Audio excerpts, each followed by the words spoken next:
नमस्कार दोस्तों, मैं हूं आपका दोस्त मंथीर और ज्ञान गुरु जी के चैनल के साथ जुड़े हुए हमारे सभी दर्शकों का हम दिल से स्वागत करते हैं। दोस्तों, अभी हम जिस विषय की बात करने जा रहे हैं वो है चंद्र ग्रह। दोस्तों, ये जब भी हम किसी भी जातक की कुंडली देखते हैं तो उसमें हमें नवग्रहों की स्थिति देखने को मिलती है।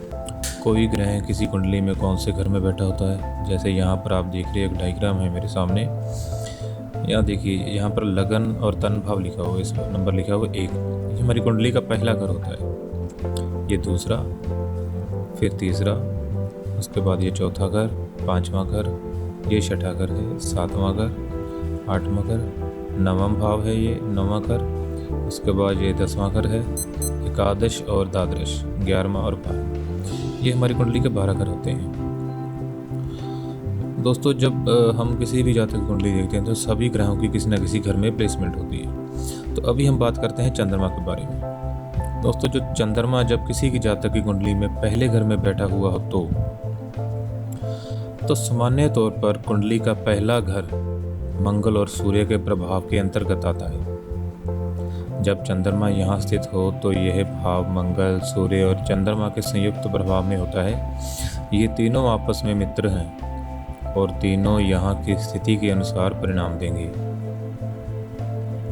सूर्य और मंगल इस घर में स्थित चंद्रमा को पूर्ण सहयोग देंगे।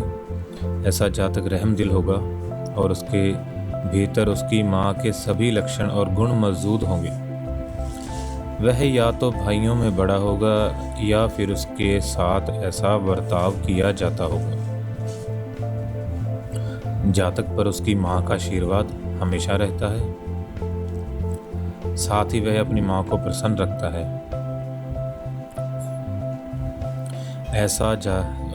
ऐसा करने से वह उन्नति करता है और उसे हर प्रकार से समृद्धि मिलती है। बुद्ध से संबंधित चीज़ें और रिश्तेदार जैसे साली, हरा रंग यदि जो चंद्रमा के लिए हानिकारक है, जातक के लिए भी प्रतिकूल प्रभाव साबित होंगे।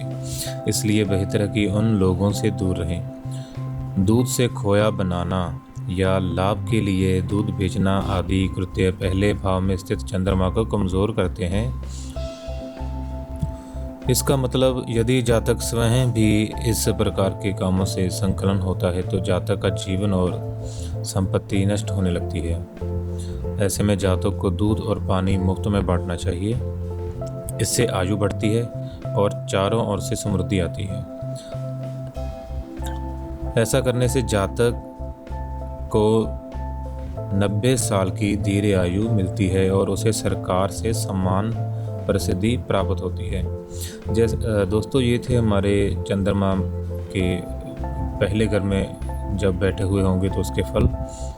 और आगे हम बात करते हैं, जब चंद्रमा पहले घर में होते हैं तो जब कोई भी जातक उस पहले घर में बैठे हुए चंद्रमा से पीड़ित हो, उसको उसके अनुसार फल नहीं मिल रहे हों, या कह लो मान लेते हैं कि चंद्रमा अगर उसका मंदा चल रहा हो तो उसके लिए उसको क्या उपाय करने चाहिए। दोस्तों, नोट कीजिए। नंबर 1, 24 से 27 वर्ष की आयु के मध्य शादी नहीं करनी चाहिए। या तो 24 साल से पहले अथवा 27 साल के बाद ही शादी करनी चाहिए। नंबर 2 उपाय, 24 से 27 वर्ष की आयु के मध्य अपनी कमाई से घर का निर्माण नहीं करना चाहिए। नंबर 3, हरे रंग और पत्नी की बहन अर्थात साली से दूर रहना चाहिए।